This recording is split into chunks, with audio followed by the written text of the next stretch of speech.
Welcome back to the Seahawks Social.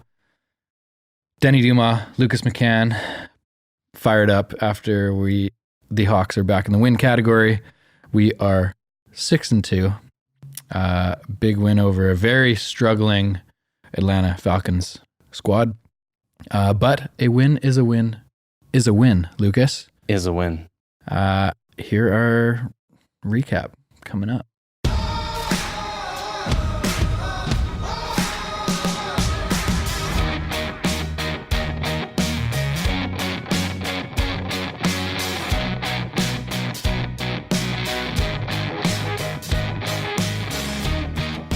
Giddy up. Giddy up. Listen to this guy, a week. What a difference a week makes. Last week, it was dark. You were crying. We lost. The world was going to end. 15, 20 minutes, whatever the fuck. And look at him. He's got a smile on his face and we're drinking scotch. I hope they keep winning. Cause this is I get pumped when we win. Well, you should. I get it. Carl, you may know this. You probably won't.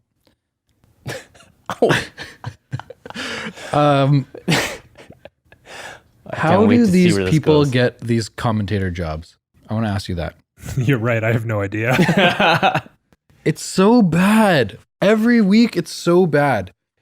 Gotta have the voice for radio, though. That one guy. Oh, these guys, they're just ex-NFL players. They don't know what the hell they're talking about. The guy this week starts before the game even starts. He says, the Seahawks need to get back to what they do on offense. They had an off week. Talking about the Ravens game. I don't know if he watched the game at all, because I did. Lucas did. Lucas, you can throw 2 cents. Last week or this week you're talking about? Last week. Last week. So before the game this week, the commentator says, the Seahawks had an off week. Russell Wilson had an off week. They need to get back to what they do. I don't think he watched the game. Because we drove the ball successfully most of the game against the Ravens. Just had 2 turnovers inside the 30-yard line. Yep. So worst case scenario, if we don't turn the ball over, we win. Because we're kicking 2 field goals, so we would have 22 points. And the other team the Ravens would have less 14. Yeah. Of course, they didn't watch it. Seahawks don't get the respect that the other teams get. Everybody's just going and probably listening to the recap videos. Shouldn't it be required that they do some sort of research before jumping onto a game? You would think so. You would think they have their assignments at least 3 to 4 days before the game starts, right? Before Sunday. I have a feeling they know their assignment a year in advance. So can he even just, literally what I do? YouTube.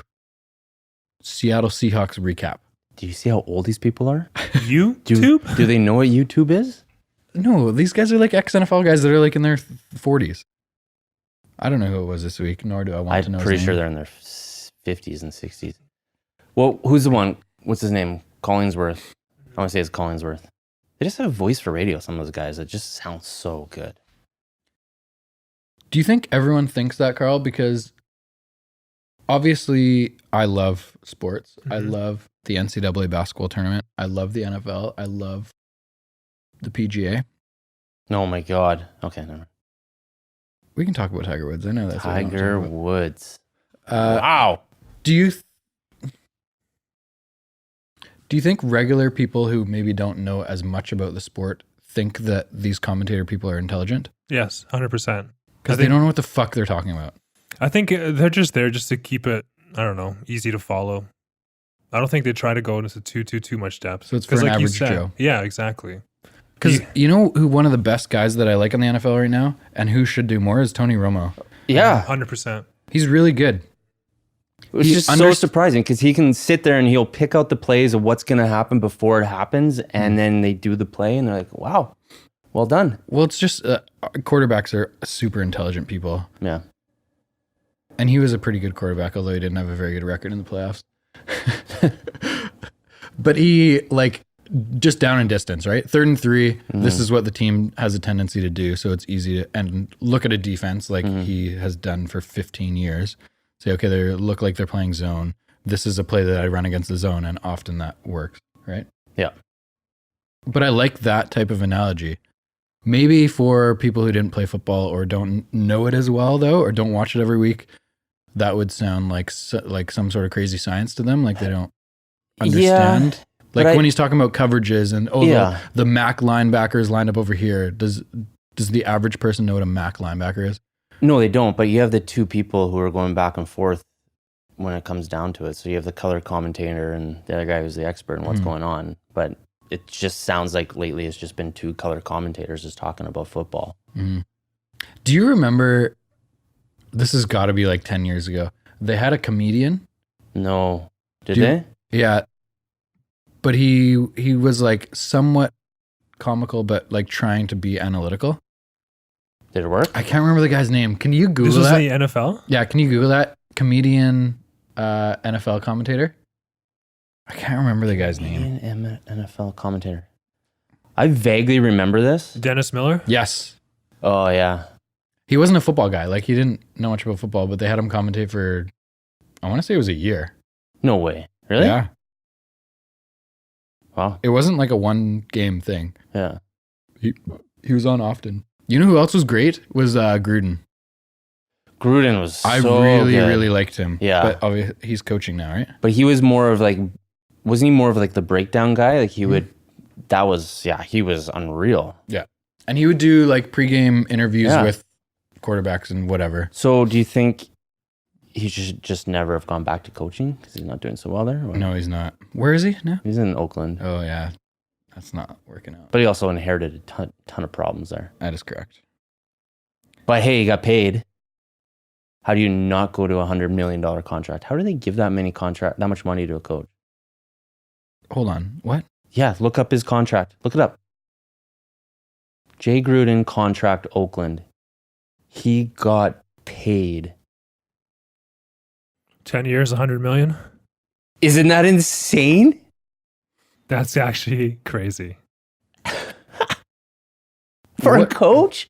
What kind of guarantee do coaches have, though? Because, like, I don't think they have any. Most of them get fired after a year or two. Two or 3 years. Yeah.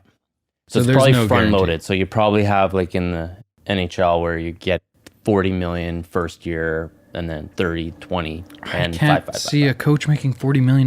Well, I don't know. I don't think that makes sense. It's insane though what he got paid. Why did they pay him so much? Well, he was a brilliant commentator, so he must know He football. was a better commentator. Do you guys know who the second highest paid coach was? Right now? Or is? Is he the highest paid coach right now? Right now, yeah. He's the highest paid coach right now. So second highest. Hold on. Andy Reid. Has to be someone who just signed a contract. The guy was Hey, this show's about him. No way, Yeah. Pete Carroll? Carroll? $8 million a year. really Mhm. good for him. He deserves it. He's also the oldest coach in the NFL. He is- Yeah. I knew that. I had no idea. He looks good. It was Tom Coughlin until when did he retire? A couple of years ago, maybe? Yeah. He was the oldest, but now it's Pete Carroll. Wow. I'm gonna become a coach. Good luck. Well, I just know you have to start Hey. with commentary. So Yeah, I'm John almost Gruden there. did it. Yeah, We got the podcast. Maybe it's we're a podcast one coach. step closer to coaching the Seattle Seahawks. Look at this.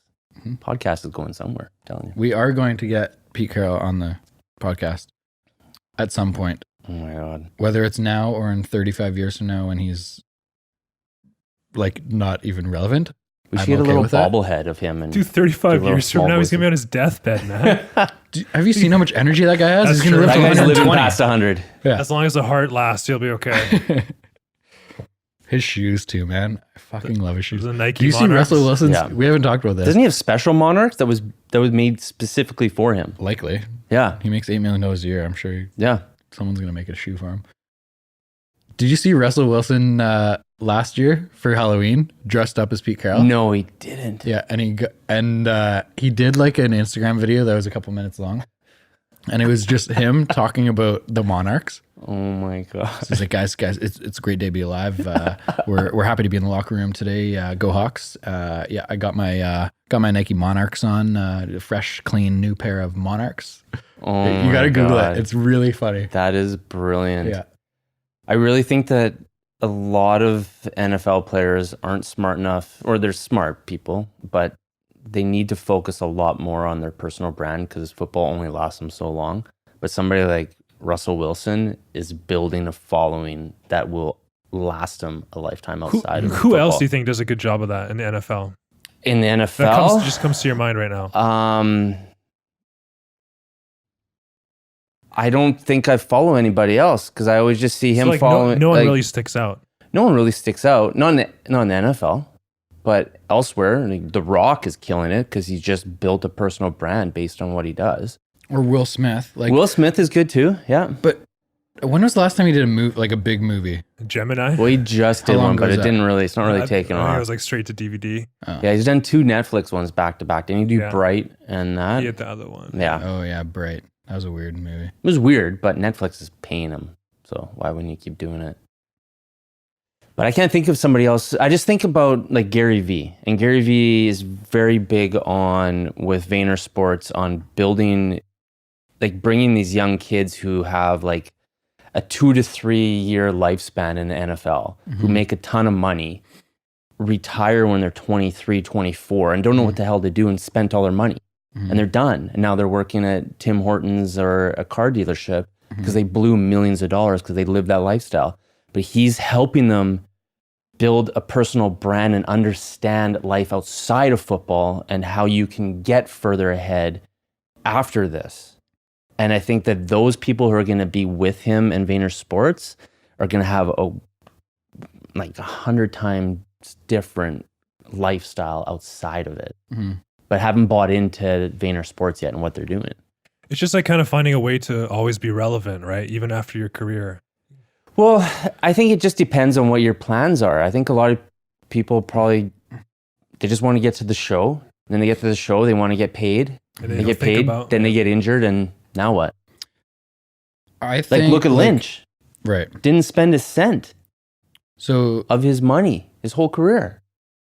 yeah, You would not have thought that. Lynch has done a pretty good job of leveraging himself, though. Yeah. So that's the thing, is a lot of guys, that's the dream, to get to the show, the Yeah. NFL. Yeah. And once they're there, I feel like they almost have this ego that makes them think like this stardom's going to be forever. Yeah. Right? But they're not able to look long term and think, I have so much leverage right now.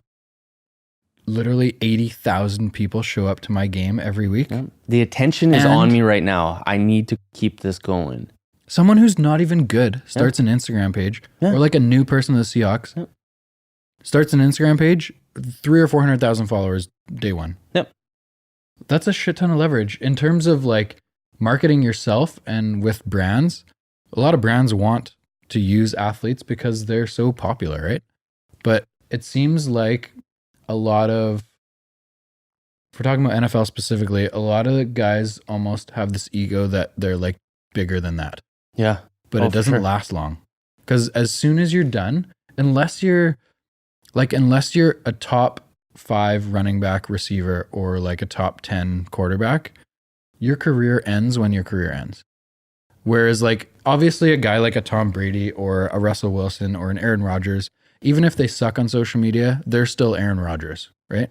It's true. So that's going to last a little bit longer after your career. You wonder though, like somebody like Antonio Brown, who top 10 receivers still. But a head case. I'm saying, yeah, I'm getting there, but it's a head case out of the league right now and basically forgotten. Well, use somebody who played and was really good when social media was not available, right? Like a Jerry Rice. Yeah. Like someone like that. Terrell Joe Owens. Montana. Like everyone knows who they are still. Yeah. Randy Moss. Whereas the tight end on that 49ers team, no one knows who they are, right? The right guard, no one knows who they are. But if look at Dixon. Like Dickinson didn't he do YouTube videos and all that stuff, and they started watching what he did? Exactly. And they brought him in for a tryout, and look at the guy. He's that's just based off social media. I'm pretty sure. I could be wrong. Carl, look it up. Well, he played college in the States. Yeah. Right? Yeah. So they saw him there too. I can't believe the guy, He would be great to be on the podcast. Michael Dixon? His name is Michael, right? I just call him Dixon. He's number 4. He's the punter. I think it's Michael. Number 4 with your Seattle Seahawks. Should we talk about the game this week? I guess we probably should get into that. So, for any team going into a week that says there's nothing good that can come out of this week for the Seahawks, that's what all the NFL commentators are saying. It's a guaranteed win, basically, what they're saying. Atlanta sucks. Yep, and Seattle's they're without good. Ryan. And their best player's out. It's it's a weird. I don't know if you're like, think back to when you're an athlete. That was a long time ago for you. Wow. But when you're lucky like on the other side of the couch, playing against someone who is not as good as you was always the hardest thing to do, right? Yeah. It was easy to play against someone Yeah. that's better or like equal because you're motivated for a win. Whereas when you go into Atlanta, and also we've got another game next week that's going to be like that in Tampa Bay or against Tampa Bay at home. It's hard to play those games. It's hard to play a full game in those games. Well, especially if you come flying out of the gates like that. And that's what I'm pumped about in this week is that we looked really good in the first half. Yeah. Both offense and defense. Yeah. And sure, whatever their backup quarterback's name, who played? Matt Schaub? No. Oh yeah, Schaub. Yeah, that's right.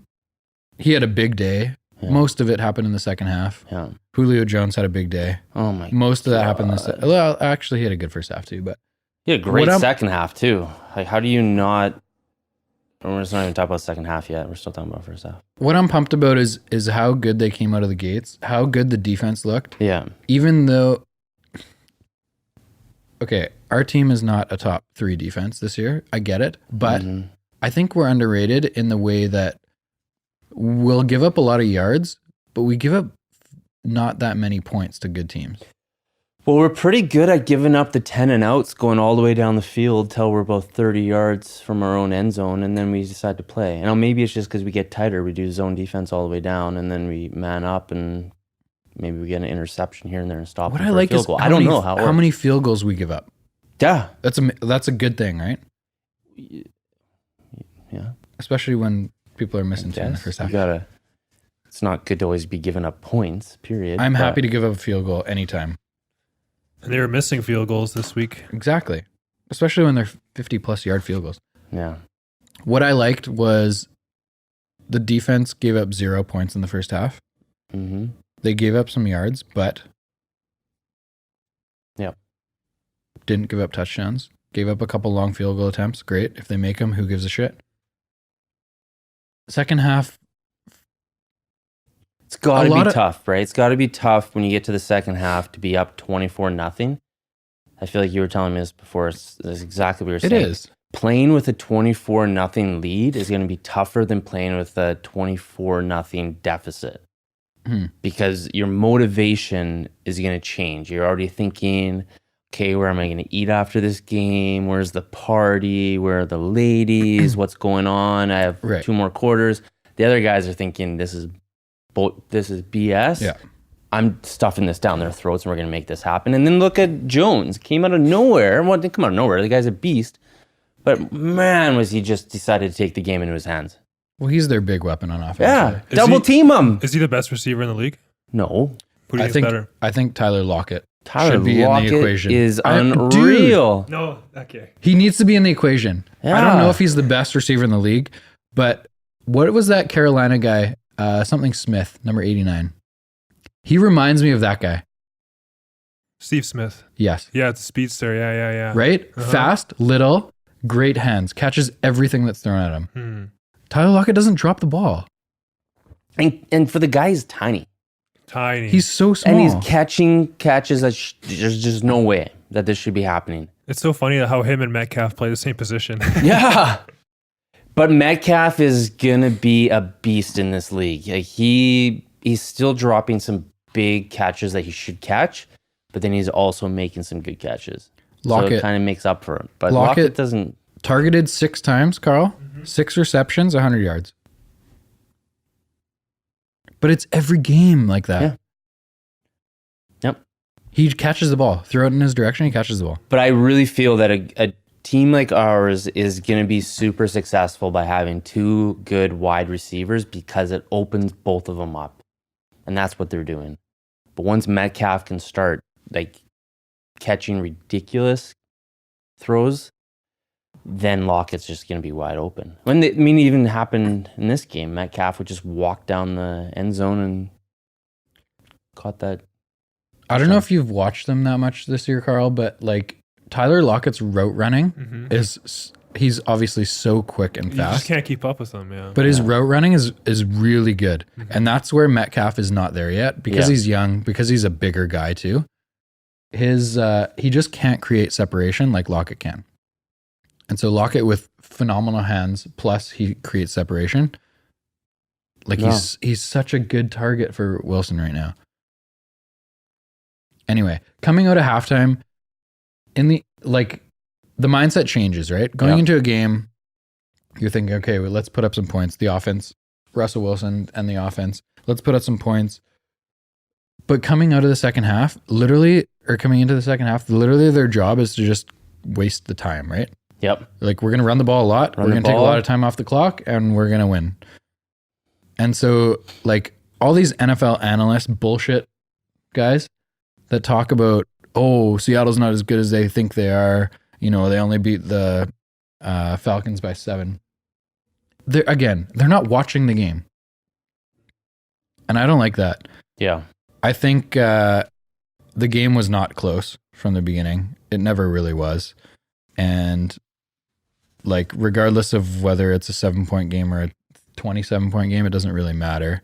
We dominated the first half. We were up 24-0. And the second half was literally just like, let's get out of here. I feel like the Seahawks, though, are really good at time management. Like, they understand, they'll give up a points here and there. They know if they're coming down the field, as long as it just keeps running, they'll give up a touchdown because they get the ball and they're just wasting time. And they're okay with that. It's just sometimes that's frustrating as a fan because you just want to blow out. Sometimes you just like, I want a 51-7 game and just feel like, yes. Do you though? No. Because I went to one of those games last year. I think we beat the 49ers like 38-3 or something like that. It's true. The roller coaster and the drama. And the second half is just so boring. That's true. Yeah. Being 24-0, did you see that stadium? It was empty. Halftime. Okay. I was watching. This is what drives me nuts about fans. What the, it was empty. Where are these guys going? They got a Carrie Underwood concert to go to or what? I don't get it. I wonder how much tickets are. Well, they're probably like $12 if they're just walking look away. Look at Ticketmaster. I bet they're in Atlanta. I don't know. I'd say like less than $30. Really? For like to get in the stadium, like upper deck. That's nuts. I could not believe it. It looks so bad on TV. When your team's 1-6 and you're down 24-0 at halftime, though, I'm not leaving. I'm never leaving a Seahawks game. No, but like it's understandable. But it doesn't help the team as well. Like I don't think fans understand that sometimes. Is that if they're playing in front of an empty stadium, it doesn't give them much motivation to keep going. But if fans are behind them, it kind of pumps them up to like try to make a run, make something happen. Touchdown here, touchdown there, touchdown here, and all of a sudden you're back in the game. They got back in the game. They got back in the game too. But that's got to be tough playing for a team that's just like the shit. Man, dude, the absolute cheapest ticket is $175. No, that's not true. That's not true. When? Dude, you can get Seahawks tickets for $70. Seahawks tickets? Yes. What game are you looking up right now? New Orleans and Atlanta. That's New Orleans, though. On Ticketmaster? When is that? Next week? The 10th. Yeah, that's not true. Okay, this is the thing. If you look up Seahawks tickets right now, Carl, you're wrong. Because all the season ticket holders put them up and try to make money, right? So like a week before the game, there'll be the worst seats in the Seahawks stadium will be $150 US, but the day of, there'll be dozens of tickets for like $80 or less, just to try to get rid of them. Yeah. Well, now that everything's digital, like it's just so much easier. Oh, it's ridiculous. Yeah. I went to the game last week, the Ravens game, and I bought tickets at 10 a.m. We did that the week before or 2 weeks before as well. Yeah. The day of. Stresses me out buying the day of, but now you realize there's just so many tickets, and especially if you're buying them in pairs. Pairs are way better. It's so easy, and you can get a good value for them for sure. I just wish it was like going to a baseball game where you can just buy upper deck and walk down to the bottom deck, but you can't quite do that in a Seahawks stadium. It's not going to happen when there's 80,000 people on the wait list. Man. I'm going to steal someone's wheelchair and go to the handicap zone on the bottom deck. That's what I'm going to do next time. Lucas is not going to be here next week because he's going to be arrested. Can you talk to me about the Seahawks D? Because I think they're better than people think they are. Yeah, I think so too. I think who do we pick up? We picked up Diggs, which helps our secondary. I don't know much about him. Yeah, but it just helps. We need help. If we can't do something up front right off the bat, then all of a sudden somebody like Chubbs or somebody runs right through us, and then we're screwed. We're just trying to run them out of bounds. We're not trying to tackle them. We're just trying to guide them out of bounds. We still need one more piece, but we're okay. But I think our secondary is questionable. That's where I think that's the biggest weakness for sure. Teams can't really run on us. No. Like the front seven are good. The linebacking core is up there in terms of best in the league. Yeah. Top 5 for sure. 100% I agree. But as soon as somebody gets past them, we're giving up 20 yards. And that's an issue. I just think like pass defense has a lot to improve on. I think Griffin is pretty good. Yeah. He's not like a number 1 corner. Like he's not a Richard Sherman from the past. But he's pretty good and he's young. I think he's only like 24, 25. Yeah. So he'll get better. But that was a big thing about Diggs being brought up because our biggest hole was as soon as Earl Thomas was gone, then what? Carl, do you know much about Diggs? A little bit. Quandre Diggs? Yeah. And because they just picked him up. Yeah. Is he going to be good? Like, is he? Well, he's going to fill that gap to a certain degree that we just couldn't do once Thomas left. That was the issue. Right? He's a strong safety. What position is he? I thought he was a corner. No. What is he? He's a CB. Is he a cornerback? I thought he was a corner. I didn't think he was a cornerback. Yeah. Shit. Anyways. So here's a question though. Who are we picking up before tomorrow's deadline?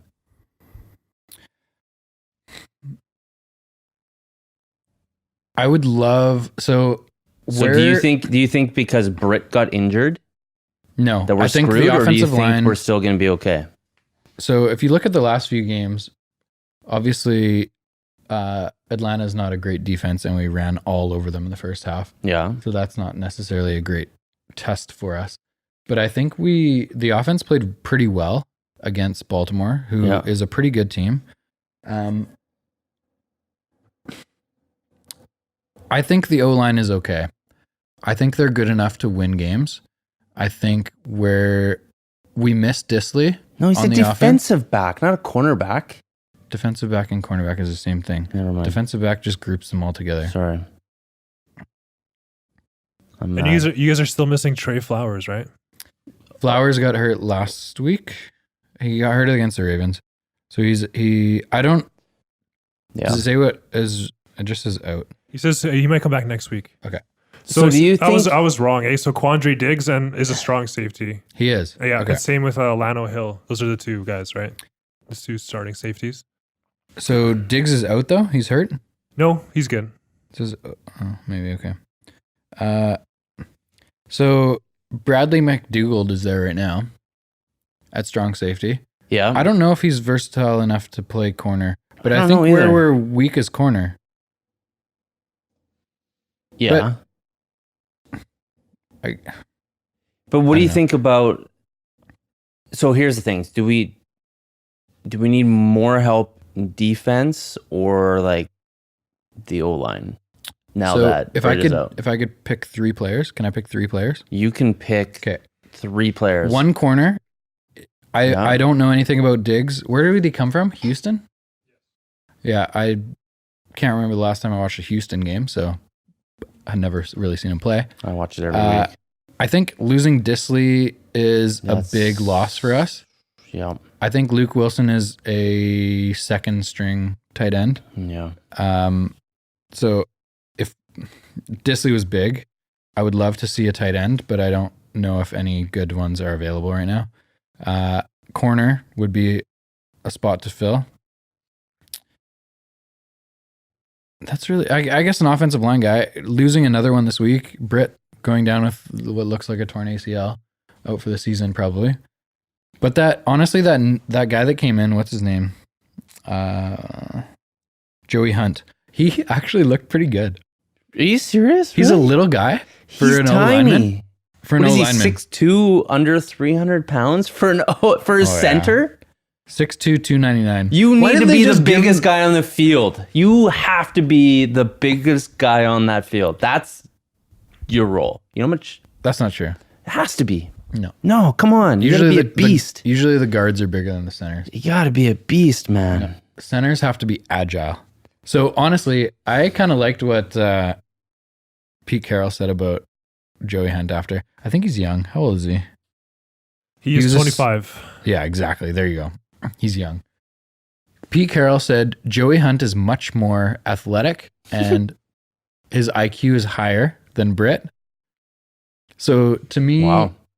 Pete Carroll doesn't say shit like that without meaning it. But he looked pretty good. I also have a quote here from Pete Carroll and says that Joey Hunt is Seattle's Seahawks best pass protector. I was impressed, man. Yeah. Because Britt got hurt on the first drive. Mhm. So Joey Hunt put up 24 points. Okay. It was like the second play of the game or something that Britt. It was like, I think there was the first drive. Anyway, first of all, love his hair. Have you seen his hair? Hunt's Yeah. hair? Flow. No. It's like down to the middle of his back. We're It's talking like Luke Wilson? longer and flowier. Why don't I remember this? Carl, is that a word? Flowier is definitely a word. I will let it pass. 100%. Hashtag flowier. Hashtag flowier. I'm stealing that hashtag. We're trademarking that. So to me, I'm fine. I like him a lot. I was worried when Britt went down, but Yeah. like series 1, I was watching him and he looked pretty good. So for me, it's really corner and tight end. So what do you think you get out of games like this as a team? Like a game where you're just, you're going to steamroll a team and you're going to win. Like a guaranteed win. This is what I'm taking out of it. What are you taking out of them? 2 things. 1, Seattle is known for being a very slow starting team. Yeah. Like For working the their season, way you mean? Or just in into general? a game. Yeah. So usually first quarters are very, very slow starting. I did Usually predict we're down the 10-3. first points. You remember that? You did. I did. You said first touchdown, and they did get the first touchdown. There you go. And first points. And second and third touchdown. Atlanta sucks. Okay, we're I'm not just really like super pumped suggesting about the that win. We're just I happy am- that we got to win. I am way better when it comes to betting on football. Anyways, No one cares about that. well, some of our fans might be. This is a Seahawks podcast, Lucas. Soon it'll be a fantasy podcast. No, it will never be a fantasy podcast. I'm joking. Do you want to hear the rest of my story? I do. What's taking you so long? This is the longest story You I've asked ever me a heard. question. Well, finish the answer already. 2 things I'm taking away. 1, we Yes. started much quicker than we normally do. Okay. 2, I like our defense. I think we're better than people think we are. What is our defense rating? Who gives a shit about that bullshit? I don't like No, that just stuff. I like analytics. I don't like I'm just this- wondering. I hate these analytic garbage things. You're No. just a game by game basis. Like, what is the QB passer rating? But that I What have is no that? clue. Aaron Rodgers has his first perfect QB passer rating of his career. What the- Congratulations. the No hell one does that gives a mean? shit. It doesn't mean anything. What's a perfect QB rating though? It's like 159 or something, How do you have a perfect rating? right? I think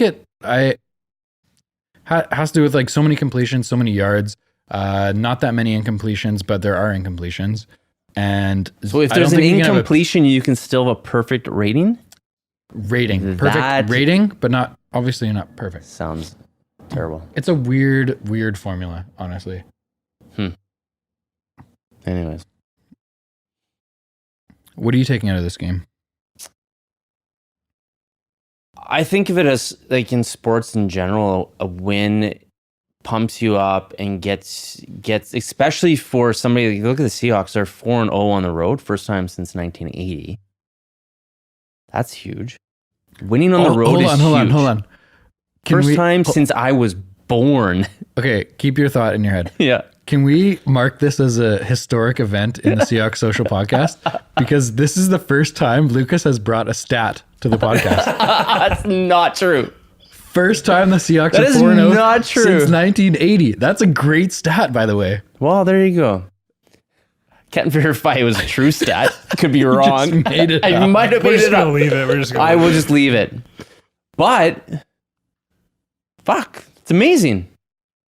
I know we've historically been a very bad road team. To win on the road that consistently and that much is huge when it comes down the pipe, when we're starting to scramble to just get in. But the problem is, if you look at our record in San Fran, like, what the? Let's come back to them, but I want to ask you a question. What is the perfect QB rating in a game? You just told me 159. No, I said it's approximately 159. Well, I don't know. What is it? Do you have a guess? 165. No, I was super close. I knew it was 158 or 159. It's 158.3.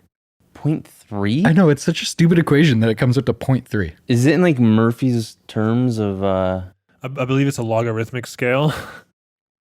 No, I'm just kidding. I have no idea. It's so strange. Yeah, but what is it? How do you get a perfect rating? Let's see what the formula is. But I want it in like a 3-word process. Like, say, it's so complex. You throw ball and catch perfectly. It's very complex. Oh my God, so stupid. Okay, we talked about this last week. It's a simulation, Carl. We talked about this last week. The 49ers. Are the 49ers for real? I don't know, man. And not that Carolina is a Super Bowl contending team, but Carolina is like a top half team in the NFL. Well, they've won the 4 in a row, 15. Didn't they, before this? Yeah, but they're not. Yeah, I know it's a rookie quarterback. We talked about this last week. They're playing a rookie quarterback this week, and they play a rookie quarterback next week. So they play Arizona next week? Pretty sure they do.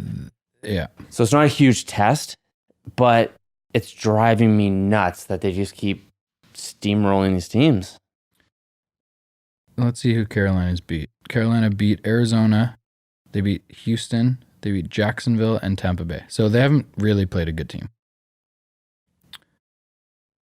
But they absolutely got shit pumped by the Niners. So, yeah. To me, I want to give the Niners a little bit of credit because I think they're better than I think they are. I would have put them around the same as the Seahawks last week let me put some context here. I have not watched 1 second of Niners football until this week. I just passionately hate them because they are in the NFC West. You actually watched some of the game this week? I did. I was at a bar with my friend Aaron, and Aaron is a very big, diehard Panthers fan. No, he's not. How are you a Panthers fan? I ask him that every time I see him. What does he say? He's like, I like Panthers? Honestly, he found love I like Steve the color Smith. baby blue? Yeah. No, but seriously, what does he say? There's no way anybody on the West Coast should be a Panthers fan. That makes zero sense in my mind right now. I can't fathom this. Like, I'm dying right now. Aaron is a curious human being, to say the least. Well, he is a Carolina Panthers fan and he played hockey most of his life, and he's a hit in the head. Can you guess one team that the most obscure team you could possibly think of? Well, maybe top 5 obscure teams that he's a diehard fan of. Penn State Nittany Lions. Hockey. NHL. Oh, sorry. Didn't I just say hockey? No, you didn't. I said he played hockey all his life. Can you guess who his team is? The Hurricanes. Is it NHL? See, that would be in the top 5. Is it NHL? NHL, yeah. Florida. That would also be in the top 5. But Buffalo Sabres. He fucking loves the Buffalo Sabres. I don't care about the NHL though. I want to know why is he a Carolina fan? I'm just setting some context that he likes obscure teams. Is that that's his thing, right? It might be his thing, yeah. He said when he was a kid, he really liked Steve Smith. And so he just started watching the Carolina Panthers. That makes zero sense because when he was a kid, there was no way any Carolina games were on this TV. Anyway, so I met Aaron this week. He just moved back to Vancouver. And we watched the Hawks game. Was he living in Carolina? No, he was...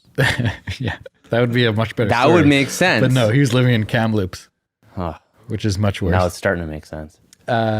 Anyway, we watched... Well, we kind of had our eyes grazing at the TV as the Carolina Panthers were getting shit pumped by the Niners. I think the Niners D is for real. I don't know if their offense is for real, but I think the Niners D is legit. And I'm pumped to... it's frustrating when a big Seahawk goes to a different team and is still super successful. I don't know if he's that successful. Frustrating, though. And I get it. You got to move on from those teams and move on from your winning ways and bringing new people. And it's all about money. But, man. I think one of the biggest, best games of the year is going to be the Monday Nighter, November 11th. In San Fran. I am still trying to go to this game. In San Fran? Why not? How have you not invited me? Because that's not a guarantee I'm going. But I will be very close. I'll be in LA at the time. Me, you, and Carl, and Chester should be in San Fran for that game. You know what pisses me off about Carl, can going? you look up how much tickets are in that for that game? Oh, they're cheap. $20, guys. No, they're... In San Fran? They're They're going to be about 100. Well, actually, now that they're winning, they might be more now. But when I went to the last Seahawks game, I went to in San Fran, it was $100. And the issue is San Fran Stadium is not in San Francisco, It's in people. It is Oakland, closer right? to go to Oakland Yeah. than it is to go to a San Fran game. It takes an hour and a half to 2 hours by Uber. Because you got to cross the bridges. I don't know where you're going. But it's so far. You're going into Santa Barbara, I want to say, or San Jose. It is ridiculous. This is not San Francisco. That's a terrible stadium, by the way. Just Oh the my God. setup is I went to strange. the worst game in history with the Seahawks. It was Seahawks and San Fran for a very friendly tie game. Isn't that the worst? There's no way a football game should end in a tie. They should kick it off from 50 yards, 40 yards, 30 yards. Just like kickoff contest. Like they do a shootout in the NHL. Why are you tying a game? Do you think so? So Have a kicking contest. Where it start at 60 yards. If your kicker hits a 60-yarder, and the other guy doesn't, you win the game. I definitely do not agree with that. What are you talking about? That would be unreal. That sounds like the worst option of all time. What would be a better option? Put your players out there to get A injured? better option would be bringing a drunk fan down to kick a 20-yard field goal. I'll That would be go much for that. better. That would be amazing. Lucas McCann, please come down to I the field. cannot kick a 20-yarder. I could do 10 for sure. You could 20. kick 20 yards. You did 20 yards. Maybe. I don't know. Let's try it. You got Next a podcast. club foot? That's one. My club foot. Yeah. I like a lot about the That's what you need. If I had a club foot, I could be in the NHL right now. Or NFL. Fuck. I don't know what we're talking about. Both. Fuck it, man. I like a lot about the NFL. Oh my God. The rules, even how they've adjusted with replay, how they do replay. I like what they're doing. I like that coaches can challenge. I like that they're protecting quarterbacks because they sell the league, as we talked about earlier. Is that on? I heard that, yeah. That was super loud. The one thing I don't like is ties. I don't understand how an NFL... There's only 16 games. You can't have a fucking tie. No. Put ties in baseball that have 190,000 games. They don't even have tie. There's the only sport is football that has ties. Soccer does too. No, Fuck soccer. no, fuck soccer.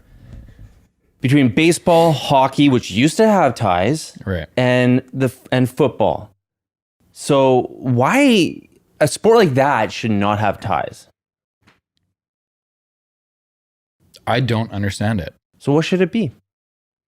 I don't see any other option than to keep playing until one team scores. I think it should be like the NHL. No. You do shootout. of some sort. I think you just need to play. Some team is going to get field goal. Yeah. Right? 100%. It's so rare. It happens like, what, twice a year maybe that there's a tie? I don't even think it's so that. rare. I went to There's one at least game one this and- year. There's 1 or 2 this year already, halfway through the year. Brutal. All I can say as a fan, it is the worst experience to go to a game out of town. $200 US. Yeah. Each ticket. But I mean, even if the Seahawks were to lose, it would have been a different experience. But to have both teams tie, it was such a somber mood leaving that stadium because Totally. nobody left with anything. you just wasted 4 hours of your life. yeah, hey guys, great to meet you. Can I have a refund? They should just give refunds to everybody who gets a tie. That should be the thing. Everybody should be wishing for a tie so you get your money back. I think you play out. You know what? Ridiculous. I do like, because the coin toss is so big in overtime, I do like that they changed the rule a couple of years ago to touchdown wins, but a field goal doesn't. The I other like team that. gets a. I like that. But I think they shouldn't have a time. Why do they have, No, why just do they keep have going 15 back minutes? and forth, right? Just keep playing. Until it's over. Once the first possession's done, first team to score any points wins. You want to go back to that? No. Once the first possession is done. Right. So I like that rule that they brought in that you have to score a touchdown in the first possession to win. Yeah. If you kick a field goal from the 48-yard line, the other team gets a chance to tie, basically. Mm-hmm. But after that, you should just keep going back and forth until someone scores. I agree, 100%. There shouldn't be a 15-minute time limit. It doesn't make any sense. The last tie game was this year, September 8th, and it was the Detroit Lions against the Cardinals, 27-27. So there's only one tie this year. So far this year, Okay. yeah. Because I think the Seahawks had one last year or the year before. I think it was the year before, because last year Okay. there was only 2. Last year there was 2. So let's say roughly 2 a year. Mm-hmm. It just doesn't make any sense. It's so fucking stupid. It was 2016, Seahawks Cardinals 6-6. Yeah, that's the game I went Jesus, to. dude. You went to that? That's what I was just talking about this. What do you mean do I go to that? Yes, I went to that. Oh, it was so frustrating. And it took me 2 hours to get home from Santa Barbara. They should be called the Santa Barbara 49ers. You guys are not in San Fran. Go home. So mad. Let's talk about next week. Who do we play next week? The Bucks. Next week we are at home against the Oh, we're at home? 2-5 Tampa Bay Buccaneers. 2-5, huh?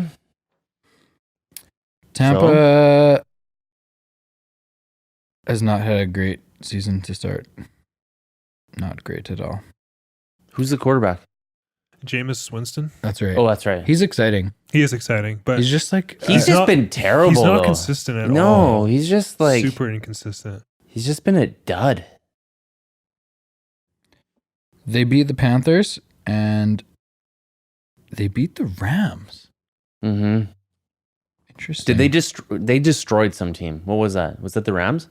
Or not destroyed? They put up like 50 It was points. at one point. 55-40 against the Rams. That is a lot of points in it. Where did that come from?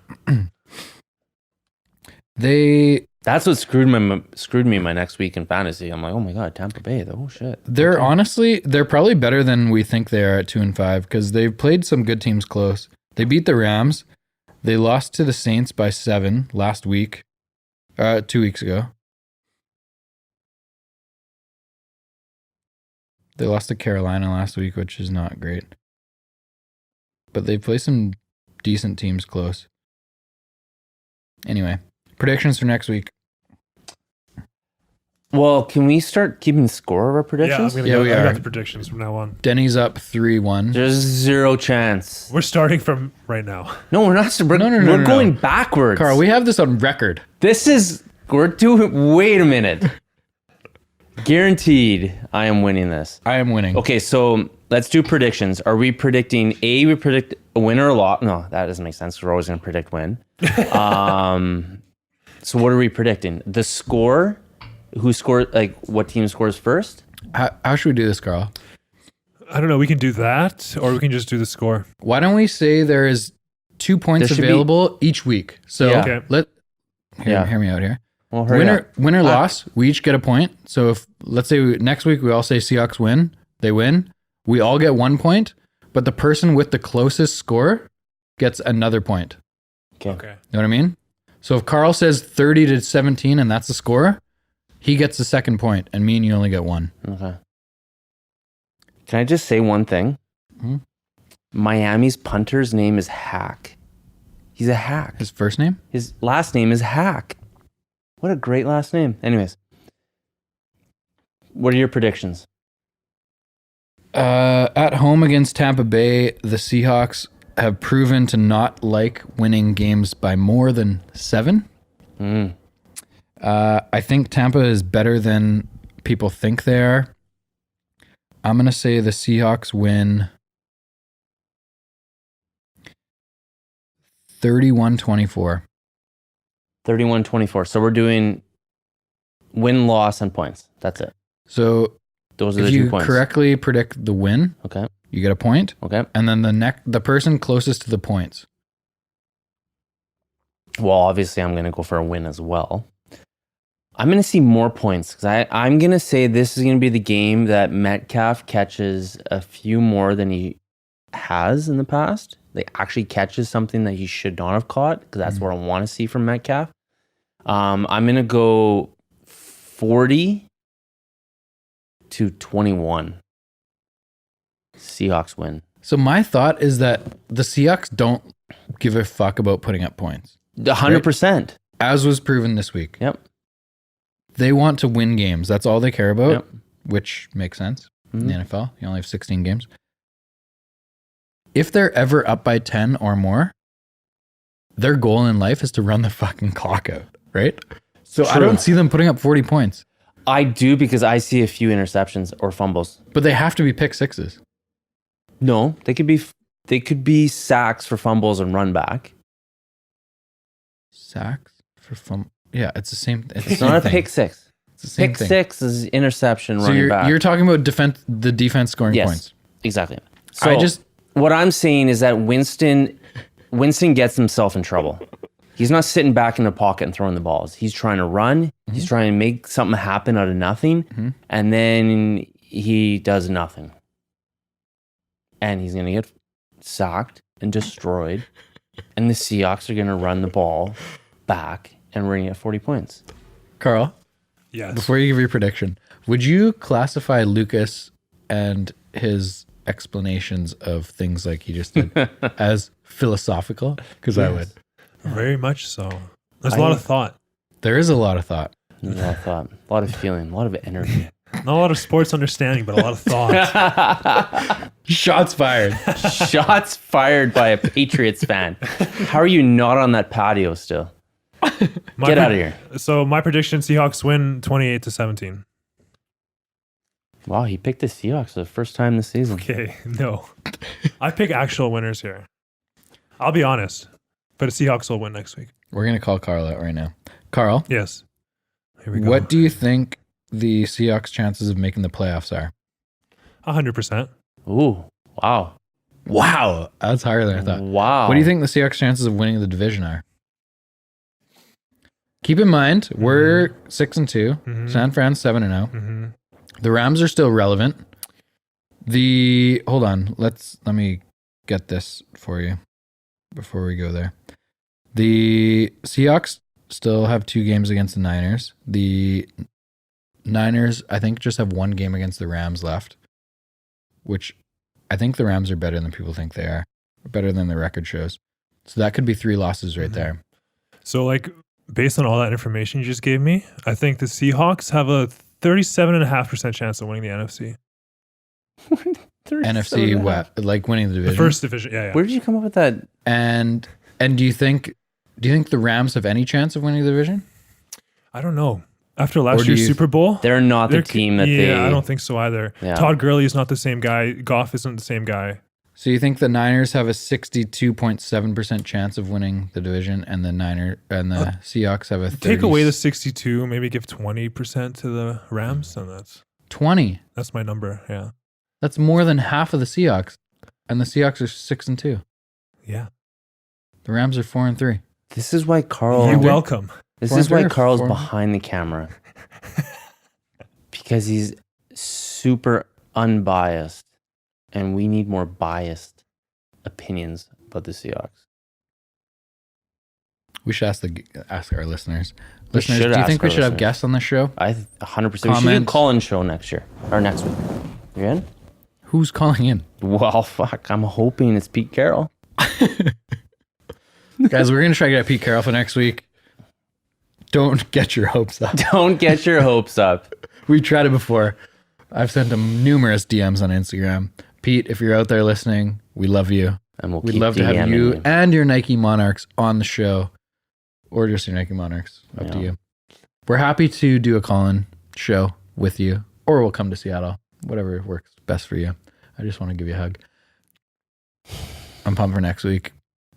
I'm pumped for next week as well. I can't wait to have another super happy Denny Dumas on the podcast because we're going to destroy Tampa Bay. And I think that we're going to probably start putting some champagne on ice soon. Let's wait till the Super Bowl. Yeah. Anyways. Last question Last question. for all of you. This is serious, and I want to know your honest opinion because I have some friends that are Patriots fans, and You're all still I friends hear with is these people? I use the term friend very, very loosely. Who's a Patriots fan? There's no reason to be. Are the Patriots really good, Carl? So far, they're pretty good. Comparatively to Can you name the Patriots backup? the last decade, QB? Absolutely not. Well, good fan. do they True have fan. one? Yeah. Fucking Bill. Bill stepped Belichick in just there, fucking. Yeah. Kraft. What's his name? Something Kraft. Robert Kraft. Robert Kraft. I think That guy's the he's a little busy in Florida. greasiest, douchiest old man of all time. Are they that good? Or We're not even halfway in through the my season. opinion- We'll find out. my opinion and what I tell them is that the AFC has 2 to 3 good teams. The NFC is flooded with good teams. Yeah. San Fran, good. Seattle, good. Rams, much better than their record. Mm-hmm. Green Bay, very good. Dallas, better than their record. Like, there's a lot of good teams. Minnesota, good team. Yep. I agree. New Orleans, one of the top 3-4 teams in the league. Mhm. Who in the AFC is good? KC, when Mahomes comes back. And, The Ravens are okay. but the Ravens are not Super Bowl caliber. So pretty much Kansas City is the only one, really. And New If England, Mahomes that's it. comes back and he's healthy. That's it, right? And the NFC probably has, without, okay, I don't want to exaggerate, probably has 6 teams that could win the NFC. Yeah. What, Packers? Saints, Packers, Saints, 49ers, Seahawks, Niners, Rams, Hawks. I don't think Vikings? Vikings are what? 6-1? 6-2. 6-2, yeah. They're good. Yeah. They're going to win their division. Who's in their division? Detroit? Packers. Oh, so they're going to be a wild card team. They will be a while, yeah. It's just flooded, right? It is flooded. And it's been like that for the last like 7 or 8 years. And the AFC always has 3 teams. It's like Denver used to be good. Now they suck. awful. But it's always been New England. KC's been good the last few years. The Steelers were good 5 years ago, but now are shit. The Buffalo Bills, baby. 5-2. Oh my Are god. they good yeah, though? No. I haven't watched 1 second of Buffalo Bills football. If Are you they good? watched last week, you get up against a really experienced quarterback and you're just screwed. Who'd they lose to? The Philadelphia. Eagles. Oh, They just picked that's them a bad apart. loss. But they just picked him apart. Wentz just picked him apart. Like Philly's not that good. that's what I'm saying. They That lost- shows you true colors if you're get picked apart from a truly experienced quarterback who just knows how to grind out a win. Because they couldn't do anything. They just scrambled. Anyways. That screwed me in my fantasy league. All right. Well, ladies and gentlemen, we are going to watch the rest of this Monday Nighter. And apparently the Dolphins are looking at their first W of the year. Oh They're my up 14-0 over the Steelers. I need 50 points. Come on, guys. I don't think that's happening tonight, buddy. Jesus Christ. Well, you know what? It could happen. It's only second quarter. Lucas, would we love to hear feedback from our listeners? I would love to hear feedback from our viewers On of what what? they love about our podcast. I would love for them to review us on iTunes And subscribe. and subscribe for their chance to be a caller on the show. Yeah, I'm totally into a call-in show. I Right? just don't know how it's going to work. I'm into it, Figure though. out.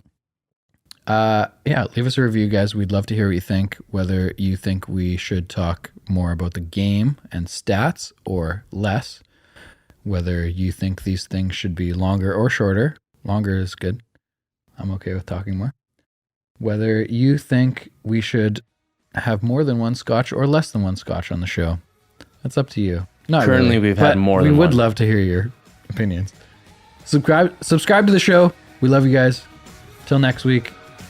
Go Hawks. Go Hawks. Can't wait to talk next week. W. Coming our way.